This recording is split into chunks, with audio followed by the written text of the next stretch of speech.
Okay fellas, this R07 here. I'm bringing you a guide in Diablo 3 which is going to be meant for Torment 13 farming, along with some low GR or lower GR tier for game leveling.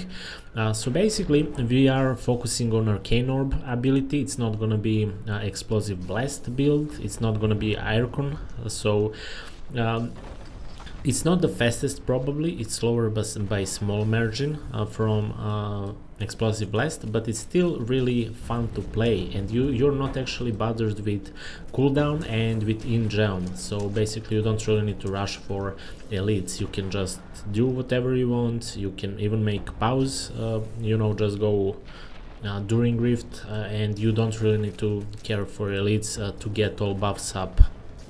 Anyways, let's go first through the items, then we're gonna go through the rest of this guide. So we are using actually 5 pieces of Tal Rasha. With this season we get extra buff for every set, 1 piece, so instead farming Royal Grandeur ring, we actually do get that by automatically. First thing I'm gonna say that I'm playing on Torment 12 because my gear is actually not sustained enough for Torment 13 to be one-shotted, and I prefer one-shots and faster rift than instead actually trying to fight with elites and those kind of things. So as I said, we're using 6 pieces of Tal Rasha. We're gonna be using 2, actually 3 pieces of sage for extra dead breaths. And yeah, let's go one thing by one.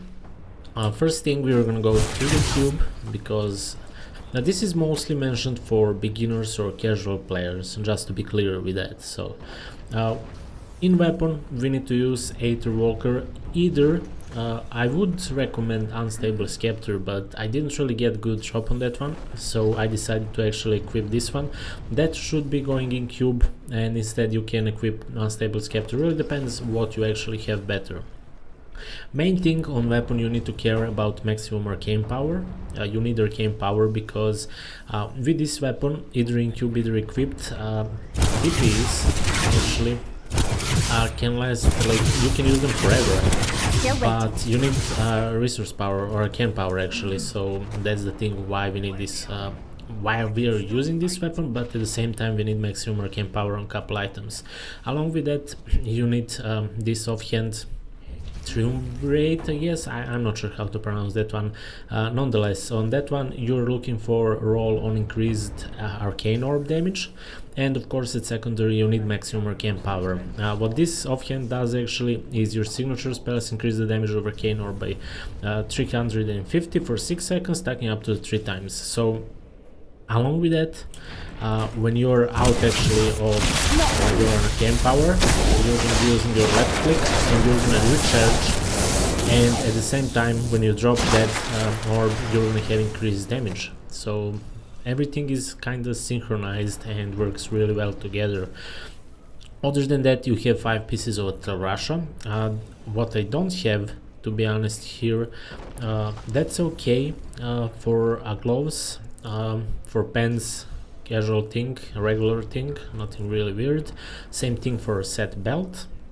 Of course you always look for secondary to have some resistance. I don't, unfortunately, that's why I mean survivability is not really an issue, but still. On neck, on amulet, you actually want cold damage, because rune which we are using here in Arcane Orb, I'm gonna show you now, is Frozen Orb. So basically all damage which you do with Arcane Orb is actually frozen, or rather cold. So that's one thing why we perfect ideal, I guess, would be along with critical hit chance and damage, instead intelligence to have cold damage, but in my case that's not really the thing. On bracers you want Nemesis bracers, and of course you want to have instead my arcane skills. You actually want cold skills deal 20% damage, and along with critical hit chance to 6. Classic thing, nothing really fancy. From sage you're gonna be crafting couple probably to get something like perfect or closer to perfect. In my case actually that would be critical hit chance to 6 with increased arcane orb damage. Same thing for boots. you won't increase the Arcane Orb damage, and therefore you have on 3 places 15, that's basically 45% increased Arcane Orb damage, which is really good. For shoulders you want homing pads, just because you want resource cost to actually reduce resource cost. So yeah, it's probably the best shoulder for this build. For rings you're going to be using convention of elements, or if you have really good adverse band, actually you want that one, because it's going to be increased inefficient. You're going to actually increase efficiency through the farming. You're not going to care about radius for collecting orbs or anything else, kinda, especially during Torment. So yeah, instead convention of elements, you probably want to go with average band, but it's your choice, it depends on what you actually get. For second ring I'm using Stone of Jordan, because it does, I mean, you can definitely get better ring, but for secondary it does increase maximum arcane power, which is really important, as I mentioned, along with increased damage against elites. Now I do have critical hit chance only with intelligence. Perfect would be critical hit chance and damage, of course. For games you want to use Bane of Powerful, you want to use Bane of Trapped, and of course Azil Stone of Vengeance, just because you get extra damage on maximum distance and so on. For cube, as I said, Unstable Scepter. For a second slot you need actually the Shame of Del Sere, because your signature spells attack 50% faster and restore 12 arcane power. That's why when we are out of power we're going to be using left click, and we're going to recharge arcane power like in 2 or 3 seconds only. So it's really crazy. For ring you want Hall of Carini, as pretty much for most builds on Wizard, because it does improve 80% less damage for 5 seconds after your storm armor electrocutes an enemy more than 15 yards away. That should be self-explanatory, and you don't really need to care about that because it's got some sort of passive. So yeah, that would be everything from items. About spells, to proc actually, Tal Rasha said you need to do 4 type of damages actually, elements, I guess.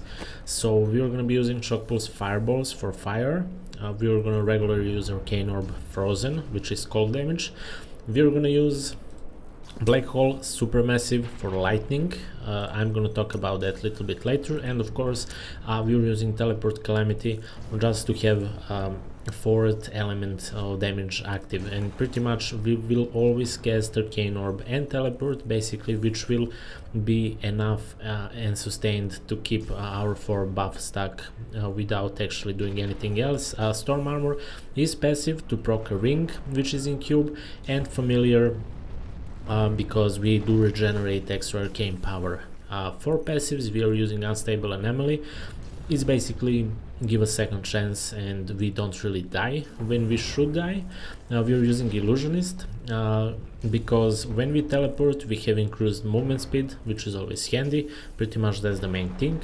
Audacity, we deal 30% additional damage within 15 yards, while Power Hungry we deal 30% additional damage to enemies farther than 30 yards.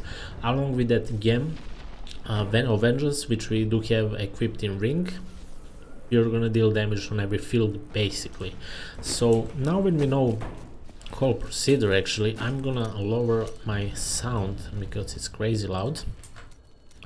Whole point, we do turn passives on, they're gonna stay there.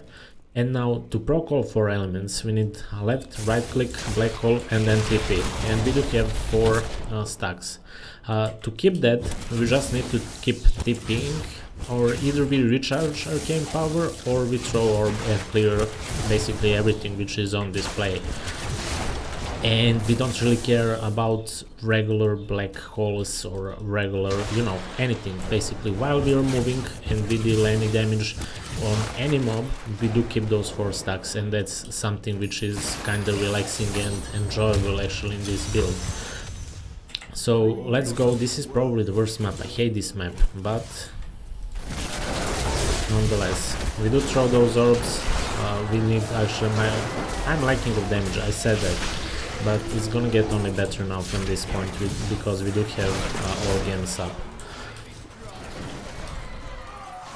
So yeah, pretty much. We do keep tipping, we do recharge arcane power if we need, and we keep throwing orbs, and that's literally whole deal with this build. Sure, explosive blast you keep spamming one button, but for example now, when we didn't actually found deletes, we would go really down with damage because it's actually depending on engine to keep all damage and all those kind of stuff up, which is much easier with this build. Sure, as I said, it's not really that fast because you actually need to stand, you need to throw that orb need to travel, but essentially it's really fun. And lately with all that drama about Blizzard, actually I do care about something being fun and interesting and enjoyable rather than just be efficient, because seasons are not something what they were like years ago, and you're gonna get there, you know, there in Paragon levels wise sooner or later. So having just slightly slow build, I guess, you're not gonna really get anything crazy. And for me personally, it's actually more enjoyable because you need to think, you need to position yourself sometimes, and it's kind of more fun. But that's just my opinion, I guess. The best part about this one is though that you have unlimited movement. You don't need literally anything to keep yourself in endless teleport mode.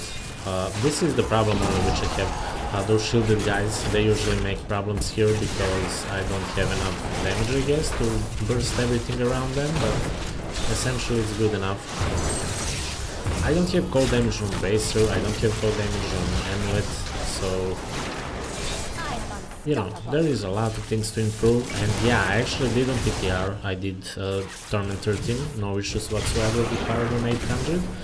But I am not playing that much this season as I used to play Diablo, because I always get burned out, and this time I actually decided to go slowly and just not rush. So yeah, hopefully you do guys find this interesting enough. I mean, build is a build. As I said, I personally tried Explosive Blast in this patch. I didn't see that my buffs were down though. I tried Explosive Blast, but I think that with lower Paragon, as I'm currently, you can't really be that efficient as you would actually with Paragon 1000, for example. I think, I'm not sure though. Usually it can be everything depends actually on you, but this season sucks for me. It's really bad.